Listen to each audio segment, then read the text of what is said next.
আপনি কি জানেন ফ্রিল্যান্সিং এ এমন কিছু সুবিধা আছে যা কোনো জব বা বিজনেসে পাওয়া যায় না। ফ্রিল্যান্সিং এর সবচেয়ে বড় সুবিধা হলো স্বাধীনতা। আপনি পৃথিবীর যে কোনো প্রান্তে বসে নিজের সময় অনুযায়ী কাজ করতে পারবেন। এখানে নেই অফিসের কোনো বাধা ধরা নিয়ম বা বসের চাপ।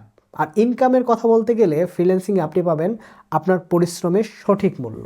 জব বা বিজনেসের ক্ষেত্রে ইনকামের একটা লিমিটেশন থাকে, কিন্তু ফ্রিল্যান্সিং এ আপনি যত বেশি কাজ করবেন তত বেশি আয় করতে পারবেন। তাছাড়া ফ্রিল্যান্সিং আপনাকে দিচ্ছে আপনার নিজের প্যাশনকে পেশায় পরিবর্তন করার একটা সুযোগ। আপনি যদি ডিজিটাল মার্কেটিং, গ্রাফিক ডিজাইন বা ওয়েব ডেভেলপমেন্টের মতো স্কিল জানেন, তবে আপনার জন্য ইন্টারন্যাশনাল মার্কেট প্লেসে সম্ভাবনার দরজা সবসময় খোলা। আজকাল অনেকেই এই ক্যারিয়ারকে বেছে নিচ্ছেন কারণ এটি শুধু আয়ের মাধ্যম নয়, বরং জীবনের মান উন্নত করার একটি সুযোগ। এটি সত্যি এমন একটি সুযোগ যা আপনার মিস করা উচিত নয়। আপনি কি আপনার স্বাধীন ক্যারিয়ার শুরু করতে প্রস্তুত? কমেন্টে লিখুন স্টার্ট এবং জেনে নিন কিভাবে শুরু করবেন আপনার ফ্রিল্যান্সিং যাত্রা।